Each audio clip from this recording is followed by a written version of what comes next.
Hi. Well, as you may or may not know, Taiwan has more scooters and motorcycles on the road per capita than any other country in the world. Scooters are a very popular form of transportation only because they're cheap, they're easy to park, and they're very good to get around the traffic and going from A to B. Now, the number one brand in Taiwan has to be Yamaha. Yamaha has been well established in Taiwan for a number of years, and they have a very, very good, or rather I should say excellent, service network. Parts are easy to get, repairs are very easy, and you can get them fixed anywhere, not just in the cities, but you can go away in the countryside and you'll probably find a Yamaha dealership. There are some Taiwan brands, and of course some are better than others. There is probably one of the better Taiwan brands, Kimco, which they do sell and export them to a number of countries. That's probably the first one. SYM do make some very fine scooters and motorcycles. The third one, which is PGO, which I know sounds like Piaggio, which make Vespa. There's a very good reason for that because the company that started the PGO brand used to make Vespa scooters way back in the 1970s, and then they launched their own brand called PGO, which sounds like Piaggio.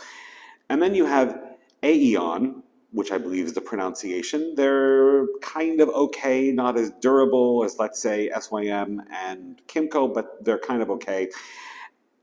And then, of course, I'm going to put the fourth one here, which is Hartford. Yes, Hartford. And now, right in front of me, do you know what I have? Yes, in front of me, I have a Hartford engine. This is from a 2012 150 Cirrus, which eventually they stopped production on and then went to a 223. Hartford. What can I tell you about this bike? Well, Hartford is an interesting company. Now, Hartford actually, until probably probably at least until 2010, their bikes actually were not bad. But something went horribly wrong between 2010 and 2012. First, they moved a lot of production to China. Now, this is where it gets a little bit, well, it kind of goes downhill. Let's just be honest about it. So the engines for their bikes and scooters, many of them were made in China. Now, if you go on to websites like Alibaba and put 125 or 150cc engine, you will find page after page after page of manufacturer. And they are cheap. Most of the manufacturers that you'll find, let's say at Alibaba, you cannot buy one. You have to buy a minimum, sometimes of 10 or sometimes of 30. And then the price of each engine comes out to maybe be like $40 or $50, which I think says a lot, even for motorcycles. A lot of these companies in China that are manufacturing these motorcycle engines also manufacture motorcycles.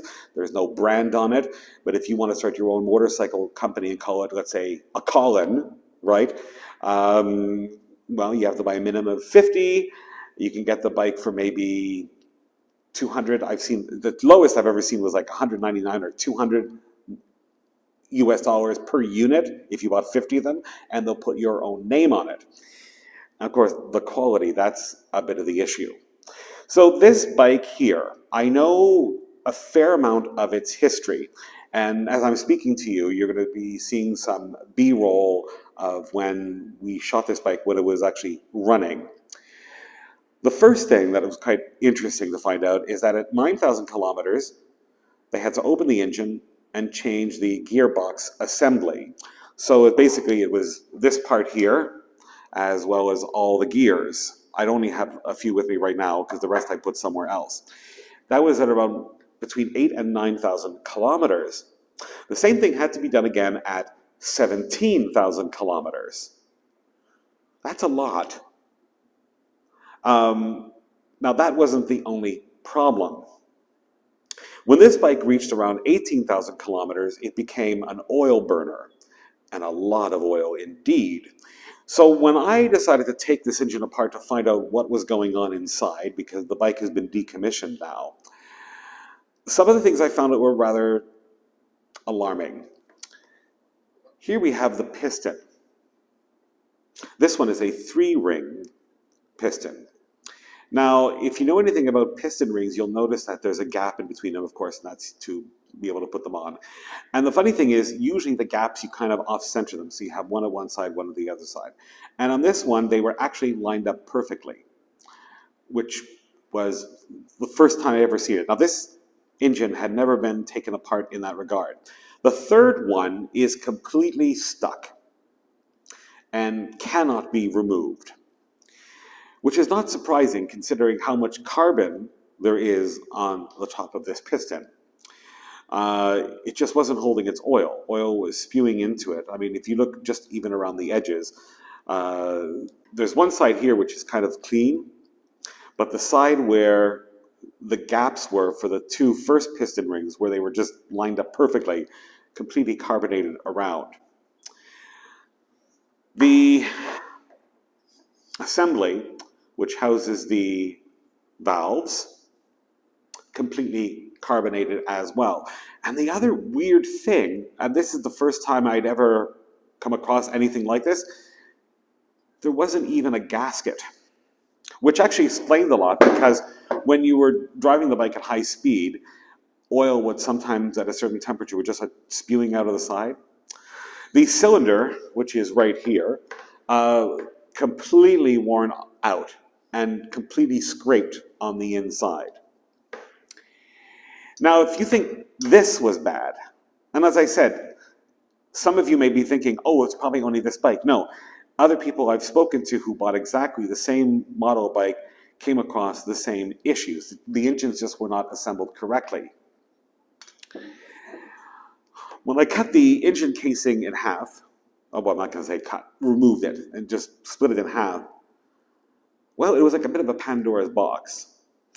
So many things inside were completely worn on a bike that didn't have that much running.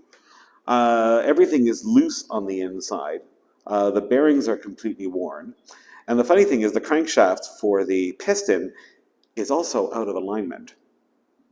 Now this, sadly, is not unusual with a lot of these small engines that are made in China. Now, if it is a factory, let's say that is a joint venture between Honda, Yamaha, Suzuki, and a Chinese company, those ones I wouldn't worry about so much because they do follow the quality control of the bigger company that is involved. But a lot of these Chinese manufacturers, the reason why these bikes are so cheap is very simple. They're made to be cheap. I can understand why somebody, let's say, would buy a Chinese motorcycle because they are cheap, but resale value is going to be really poor. You don't know what the distribution network is going to be like for parts, and if you're going to be able to find parts, and if you're going to be able to get it serviced on time. That's a whole other discussion, which we'll have another day. Now, the reason why I mentioned this and how poorly this engine has been assembled, and this is not unusual for later Hartfords. They all have oil issues. But recently, there's been a lot of talk about how Harley Davidson has teamed up with a manufacturer in China to make an entry bike. And I wonder, sure, Harley Davidson is behind it. But my question, and I think a question that a lot of people would be asking is, are they going to be in charge of quality control? Because this whole deal that Harley Davidson has made with this company in China could go horribly wrong. As I said before, you can go to Alibaba, just put motorcycle, put engine, any capacity engine, you'll find page after page of manufacturer of motorcycles and engines. And their quality is not really that good. So Hartford, they were making okay bikes. And then when they moved a lot of their production to China, they started producing this. Now, I've heard recently that they've been getting better. If that is the case, I don't know. But I'm very curious to find out, what your experience has been with Chinese-made motorcycles. The other thing I should mention, actually, is when I opened this engine up, the clutch assembly here, with the clutch. And there was a plate that went right here. The plate was cracked. Metal fatigue type crack. It was rather astonishing. But I'm really curious to find out what your experience has been with Chinese-made motorcycles.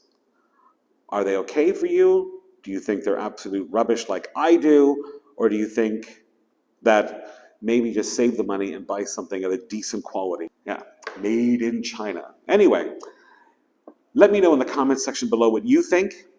Like, comment, and subscribe, and I'll see you soon.